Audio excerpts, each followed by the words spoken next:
اپنے نانا جان کی حدیث پاک سنائی، اپنے نانا جان کا مبارک فرمان سنایا۔ کیا فرمان تھا؟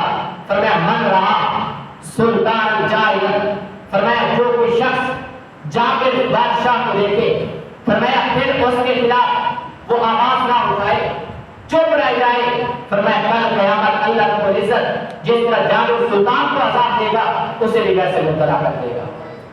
فرمایا وہ اپنی استطاعت کے مطابق اگر ہاتھ سے روکنے کی طاقت رکھتا ہے اسے ہاتھ سے روکے، زبان سے روکنے کی طاقت رکھتا ہے زبان سے روکے، جس طریقے سے روکنے کی طاقت اور استطاعت رکھتا ہو اسے روکے۔ تو حضرت امام علی مقام نے کہا آپ کو پتہ نہیں ہے کہ یزید نے کون کون سے جرم نہیں کیے؟ آپ نے خطبے میں ارشاد فرمایا، فرمایا مستحلات لحرمت اللہ، اللہ کی حرام کردہ چیزوں کو اس نے حلال کر دیا ہے، اللہ کی حلال کردہ چیزوں کو اس نے حرام کر دیا ہے۔ فرمایا ناقصۃ لعہد اللہ، اللہ کی حدود کو اس نے توڑ دیا ہے، مخالفت لسنت اللہ، مخالفت لسنت رسول اللہ، اللہ کے رسول کی سنت کی اس نے مخالفت کی ہے۔ فرمایا اس نے دین کی تمام حدیں توڑ دی ہے۔ آپ کیا فرمایا؟ فرمایا الا لوگوں سن لو، انا احق، میں ہی اس چیز کا سب سے زیادہ حق رکھتا ہوں، میں اپنے نانے کی وراثت قرآن اور اسلام کا پہرا دے کر اپنے نانے کا قرآن کی بجائے کو اسلام کی بجائے۔ آپ نے فرمایا انا، خبردار لوگوں سن لو، انا احق، میں سب سے زیادہ حق رکھتا ہوں۔ اب کیا مطلب تھا؟ کیونکہ اس وقت نبی کی جو وراثت تھی علماء والے مقام کے پاس تھی، نبی کی وراثت منگلے نہیں تھی، نبی کی وراثت جائیداد نہیں تھی، میرے نبی کی وراثت کا قرآن تھا اور اسلام تھا۔ تو آپ نے فرمایا اب نانا جان کی وراثت میرے پاس ہے، میں آپ نانا جان کی وراثت میں کسی کو ڈاکہ نہیں ڈالنے دوں گا، میں اپنی جان دے دوں گا، اپنے نانا جان کے قرآن پر بھی آج نہیں آنے دوں گا، اسلام پر آج نہیں آنے دوں گا۔ یزید نے کتنے بڑے ظلم کیے، تاریخ الخلفاء کے اندر حضرت عبداللہ بن حنظلہ رضی اللہ تعالیٰ عنہ آپ فرماتے ہیں کہ جب یزید کے یہ ظلم دیکھ رہے تھے اللہ کی حدیں اس نے توڑ دی تھی کہ اتنا تک حدیں ٹوٹ گئی تھی کہ لوگ اپنی بہنیں اور ماؤں سے نکاح کرنے پر تل گئے تھے۔ فرماتے ہیں کہ رب کا بنایا ہوا قانون حرمت علیکم امہاتکم وبناتکم واخواتکم وعماتکم وخالاتکم وبنات الاخ وبنات الاخت وامہاتکم اللاتي ارضعنکم واخواتکم من الرضاعہ، یہ اللہ نے قانون جو بنایا اس نے یہ قانون توڑ دیا۔ حضرت عبداللہ بن حنظلہ فرماتے ہیں ہم صبح شام یہ انتظار کر رہے تھے آسمان سے کس وقت پتھر برستے اور ہم تباہ و برباد ہو جائیں۔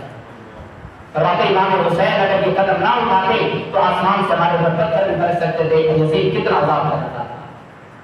تو آپ اس کے خلاف کھڑے ہو گئے، تو آپ نے پھر فرمایا یزید وہ ہے قد لازم طاعت الشیطان وترک طاعت الرحمن، اس نے اپنے اوپر شیطان کی اطاعت کو لازم کر لیا ہے، رحمان کی اطاعت کو چھوڑ دیا ہے۔ تو میں اس کے علاوہ میں نہیں بیٹھ سکتا۔ آپ جا کر کربلا کے مقام پر رات ہوئی 10 محرم الحرام، مقام میں مسجد عجیب کرتا ہے، 10 محرم الحرام کی رات آئی، حضرت امام علی مقام نے سارے جو اس وقت کی لائٹیں تھی بند کروا دی، سارے ساتھیوں کو کہا جو بھی جانا چاہتا ہے میں اپنے دل و جان سے اسے رخصت بھی کرتا ہوں اور ساتھ سواریاں بھی دیتا ہوں، اور کل قیامت میں نانا کے سامنے آپ کی کوئی شکایت بھی نہیں کروں گا۔ کیوں؟ کوفے والے صرف میں حسین کے خون کے پیاسے ہیں، یہ صرف اب تم سارے لوگ میرے قدموں میں نچھاور بھی ہو جاؤ تب بھی انہوں نے مجھے شہید کرنا ہے، تو اس لیے میں چاہتا ہوں کہ آپ واپس چلے جائیں۔ جب حضرت امام علی مقام میں خطبہ دے رہے تھے اس میں ایک صحابی رسول بیٹھے تھے جس کا نام حضرت مسلم بن ابوسہ رضی اللہ تعالیٰ عنہ تھا۔ آپ نے امام علی مقام کو کہا کہ اے امام علی مقام اپنا خطبہ بند کر دیں، ہم ہر ایک قدم بھی پیچھے جانے کو نہیں ہے، ہم کھول کے آخری قطرے تک آپ کے ساتھ رہیں گے، آپ کے قدموں پر اپنی جان نچھاور کروانے گے۔ جب صبح کا مقام ہوا 5 عبادات کے اندر آتا ہے، حضرت ظہر کے بعد دوسرے نمبر پر شہید ہونے والے حضرت مسلم بن ابوسہ تھے کہ جب مقام پہ گئے لڑتے لڑتے جب آپ شہید ہوئے، آخری وقت کا حضرت حبیب ابن مظاہر رضی اللہ تعالیٰ عنہ حضرت مسلم بن ابوسہ کے پاس جاتے ہیں، فرماتے ہیں اے مسلم بن ابوسہ کوئی آخری وصیت ہے تو وہ مجھے کر دیں۔ اللہ فرماتے ہیں اے میرے ساتھی، حبیب ابن مظاہر کہتے ہیں اے مسلم بن ابوسہ، اے ابوسہ کے بیٹے، کوئی وصیت ہے تو وہ مجھے کر دے. فرمایا میری کوئی وصیت نہیں ہے.